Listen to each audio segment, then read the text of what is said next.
வன்னியர் என்றோர் இனம் உண்டு, வள்ளல்கள் என்றே அவர்க்கோர் பெயர் உண்டு. துப்பாக்கியை கண்டு அஞ்சாத, சிறைவாசத்துக்கு நெஞ்சம் துஞ்சாத தியாகிகளை கொண்ட இனமே வன்னியகுல சத்திரியர் பேரினம். உலகுல சாதிக்கெல்லாம் வேந்தர் உபகுல வன்னியர் என அக்னி புராணத்தில் வியாசரால் சிறப்பிக்கப்பட்ட இனம். காவியம் படைத்த கம்பன் வாயார போற்றிய இனம். இமயத்தில் விற்கோடி நாட்டிய சேரன், தரணி போற்றும் தஞ்சை கோயிலை கட்டிய சோழன், சங்கம் வைத்து தமிழ் வளர்த்த பாண்டியன், காலத்தை வென்ற சிற்பங்களை கடந்திட்ட பல்லவன் என பேரரசர்களை இந்த பேருலகத்திற்கு தந்த இனம். உலகெங்கும் பரவி வாழும் ஒரே பேரினம் நம் வன்னிய இனம். ஈசனே பிள்ளையாய் வந்து ஈமக்கடன் செய்த வீர வல்லாள மகாராஜாவின் வம்சம். தமிழகம் மட்டுமல்லாது அண்டை மாநிலங்களிலும் வன்னியகுல சத்திரியர், சம்புகுல சத்திரியர், அக்னிகுல சத்திரியர், திகழகுல சத்திரியன பரவி வாழும் பெரும் மக்களின். ஔவைக்கு நெல்லிக்கனி கொடுத்த அதியமான், இலங்கையை ஆண்ட பாயும்புலி பண்டாரக வன்னியன், மலையமான், தொண்டைமான், ஒய்மான், கச்சிராயர்கள், சம்புவராயர்கள், காடவராயர்கள் உள்ளிட்ட பல அரசர்கள் பல சிற்றரசர்களாகவும் உடையாறுபாளையம், பிச்சாவரம், அரியலூர், அழகாபுரி, சிவகிரி, 7000 பண்ணை உள்ளிட்ட பல ஜமீன்தாரர்களாகவும் திகழ்ந்த இனம். படையாச்சி, கவுண்டர், நாயக்கர், கண்டர், ரெட்டி போன்ற 200க்கும் மேற்பட்ட பட்டங்களை கொண்ட ஒப்பில்லா பெருமைகளை கொண்ட இனம். பாரத நாட்டையே ஆண்ட முகலாய பேரரசின் காலடி தடத்தை கூட தமிழக மண்ணிலே தடம் பதிக்க விடாமல் போரிட்டு நின்ற இனம் நம் வன்னியகுல சத்திரியர் இனம். போர்க்குணத்தை பிறவி குணமாக கொண்ட வீரவண்டியர்கள் தீரத்தில் என்றும் குறைந்தவர்கள் இல்லை என இன்றும் நிரூபிக்கும் இனம்.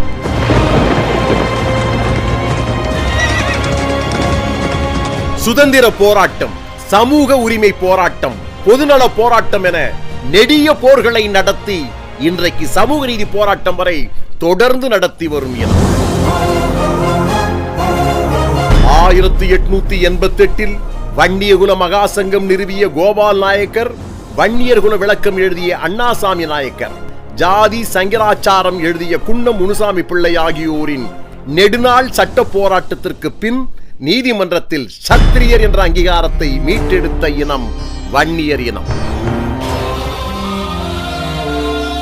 படிப்பு வாசனை இல்லாமல் இருந்த மக்களுக்கு கல்வி கண் திறக்க வேண்டும் என்பதற்காக தங்கள் சொத்துக்களை கோடி கோடியாய் கொட்டி கொடுத்த தாராள வள்ளல்களை ஏராளமாய் கொண்ட இனம் வன்னிய இனம். தனக்கு மிஞ்சிதான் தானமும் தர்மமும் என்பதை பொய்யாக்கி தன் சொத்துக்கள் அனைத்தையும் சமுதாய மக்களின் கல்வி சேவைக்காக உயிரெழுதி வைத்த ஆரநேரி கோவிந்த நாயக்கர் தொடங்கி செங்கல்வராய நாயக்கர் வரை மிக நீளமானது அந்த பட்டியல். அதில் முதன்மையானவர் ஆயிரங்காணி ஆளவந்தார் நாயக்கர். இறைப்பணியில் மூழ்கி போன ஆயிரங்காணி ஆளவந்தார் நாயக்கர் சென்னை புதுவையை இணைக்கும் கிழக்கு கடற்கரை சாலையில் இருந்த தனது 1300 ஏக்கர் நிலத்தை பெருமாள் கோயில்களின் சேவைக்காக உயிர் எழுதி வைத்தார். செல்வந்தராய் பிறந்து கோமானாய் வளர்ந்தாலும் தம் இன மக்களின் நிலை கண்டு வெதும்பி பஞ்ச நிவாரண முகாம், கஞ்சி தொட்டி முகாம் என ஆரம்பித்து பின்னர் உணவு, உடை, அத்தியாவசிய பொருட்கள் என மக்களுக்கு வாரி வழங்கிய வள்ளல் பி.டி. லீ செங்கல்வராய நாயக்கர்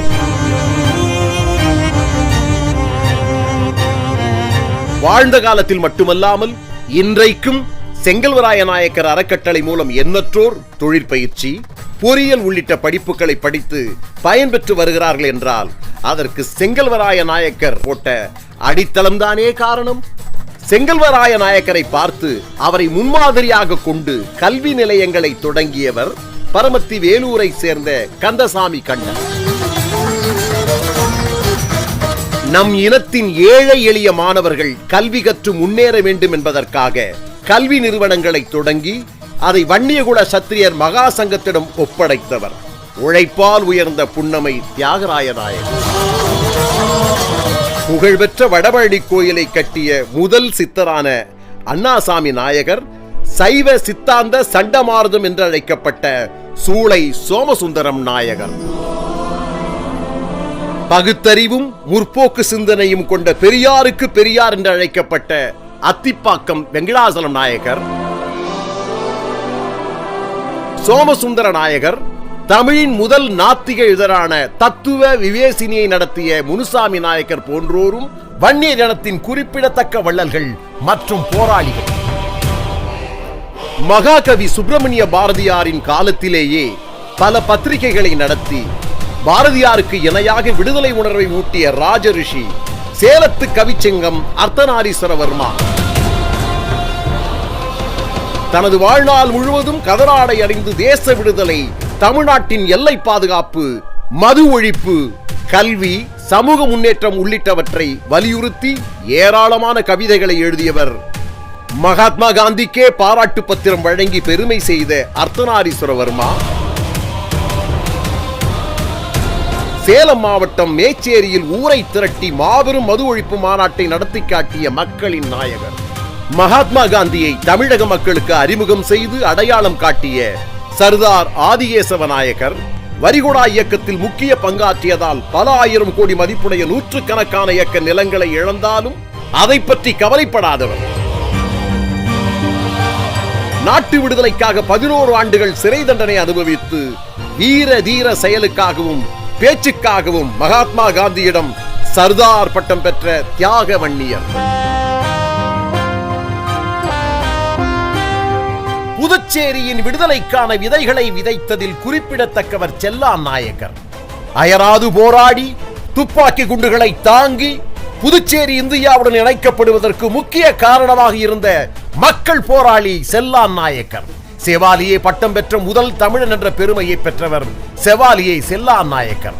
இவரின் வாழ்க்கை வரலாறு புதுச்சேரி மாநில வரலாற்றில் முற்றிலும் மறைக்கப்பட்டது.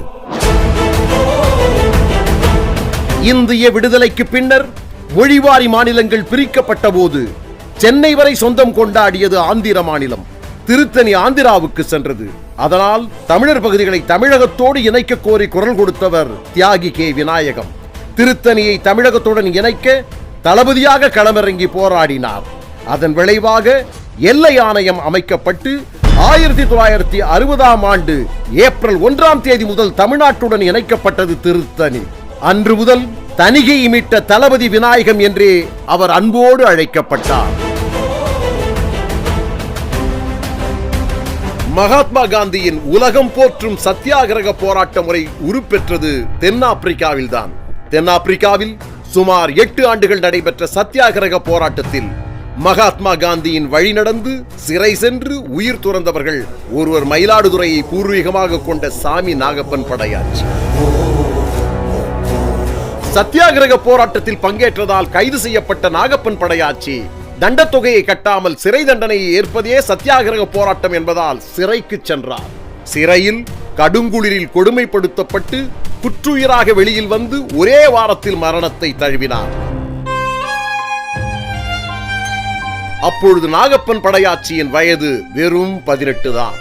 சத்தியாகிரக போராட்டத்தில் பங்கேற்று வீரமரணம் அடைந்த முதல் தியாகி நாகப்பன் படையாச்சி என்ற பெருமையை பெற்றார். இந்திய சுதந்திர போராட்ட மாநாடுகளில் நாகப்பன் படையாச்சி தியாகம் பற்றி காந்தியடிகள் தவறாமல் பேசி வந்தார். தமிழகம் வந்த காந்தியடிகள் மயிலாடுதுறை அருகே உள்ள நாகப்பன் படையாச்சியின் சொந்த ஊரான கீழப்பெரும்பள்ளம் சென்று அவரது குடும்பத்தினருக்கு நேரில் ஆறுதல் கூறினார். தென்னாப்பிரிக்க தலைநகரம் ஜோகன்னஸ்பர்க் நகரில் சாமி நாகப்பன் படையாச்சியின் நினைவிடம் அமைக்கப்பட்டு அவருடைய தியாகத்தினை போற்றி வருகின்றனர். ஆண்களுக்கு நாங்கள் சளைத்தவர்கள் இல்லை, வீரத்தில் யாருக்கும் இளைத்தவர்கள் இல்லை என்று கூறிய வன்னிய மகளிர் ஆளுமைகளில் கடலூர் அஞ்சலை அம்மாள் முதன்மையானவர். வீரத்தின் உருவான மலைமகளாம் அஞ்சலை அம்மாள் கர்ப்பிணியாக இருந்த நிலையிலும் சுதந்திர போராட்டத்தில் களமாடிய வீர பெண்மணி. பெண்களை வீட்டை விட்டு வெளியே வரவே அஞ்சிய காலத்தில் பொது வாழ்க்கைக்கு வந்த அஞ்சாத சிங்கம் அஞ்சலை அம்மாள் என்று மகாகவி சுப்பிரமணிய பாரதியார் பாராட்டிய வீர பெண்மணி. காந்தியே நேரில் பார்க்க விரும்பியதால் கெடுபிடிகளை மீறி சாதுரியமாக பர்தா அணிந்து கொண்டு குதிரையில் சென்று சந்தித்து தென்னிந்தியாவின் ஜான்சி ராணி என்று மகாத்மா காந்தியால் புகழப்பட்டவர். கொடுங்கோலன் நீலன் சிலை அகற்றும் போராட்டம், அந்நிய துணி எரிப்பு போராட்டம், உப்பு சத்தியாகிரகம் என பல போராட்டங்களில் ஈடுபட்டு சிறை சென்ற சிங்கப்பெண் அஞ்சலை அம்மாள். சிறையிலேயே குழந்தை பிறந்ததால் தன் மகனுக்கு ஜெயில் வீரன் என்று பெயர் சூட்டிய வீரத்தாய். ஆங்கிலேய அரசுக்கு அஞ்சாத அஞ்சலை அம்மாள் அரசியலிலும் தன் முத்திரையை பதித்தார். 3 முறை கடலூர் சட்டமன்ற உறுப்பினராகவும் தேர்ந்தெடுக்கப்பட்டு சிறப்பான பணியாற்றியவர். கணவர் மருமகள் என ஒட்டுமொத்த குடும்பத்தையும் சுதந்திர போராட்டங்களில் ஈடுபடுத்தி நாட்டுப்பற்றாளராக விளங்கிய கடலூர் அஞ்சலை அம்மாளும் நம் இனம்.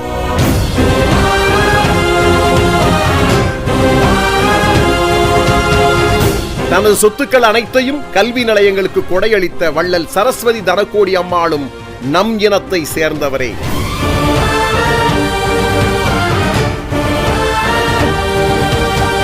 வே. ஆனைமுத்து இந்தியாவின் சமூக நீதி வரலாற்றை இவரின் பெயர் இல்லாமல் எழுத முடியாது. இந்தியா முழுவதும் பட்டியல் பழங்குடியினருக்கு விகிதாச்சார இடஒதுக்கீடு இருப்பதைப் போல பிற்படுத்தப்பட்டோருக்கும் கொண்டு வர வேண்டும் என முழுமூச்சாக செயல்பட்டவர். வட இந்தியா முழுவதும் இவர் செய்த பிரச்சாரத்தின் விளைவாகவே மண்டல் கமிஷன் அமைந்தது. அதன் விளைவாகத்தான் வேலைவாய்ப்பில் ஓபிசி 27 விழுக்காடு இடஒதுக்கீடு கிடைத்தது. பிற்படுத்தப்பட்டோருக்காக தந்தை பெரியாரின் கொள்கை கோட்பாட்டின் வழியில் பல புரட்சிகளை செய்தார் வே. ஆனைமுத்து படையாச்சி. இவர்தான் தந்தை பெரியாரின் உண்மையான வாரிசு. இவர் நம் சமுதாயத்தில் பிறந்ததால் இவருடைய வரலாறு மறைக்கப்பட்டிருக்கிறது.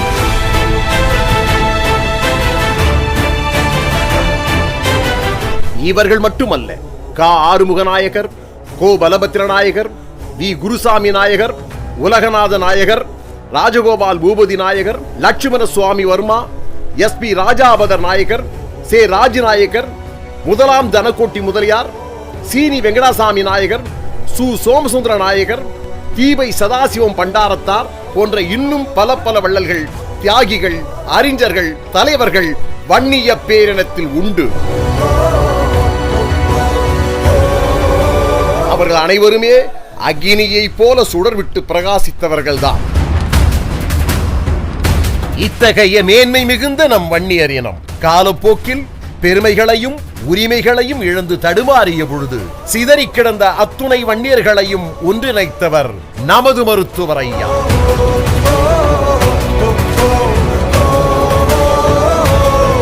நமது பெருமைகளையும் உரிமைகளையும் நிலைநாட்டிட ஐயாவின் வழி வந்து நமக்கெல்லாம் ஒற்றை நம்பிக்கையாக இருக்கும் மருத்துவர் அன்புமணியின் தலைமையேற்போம்.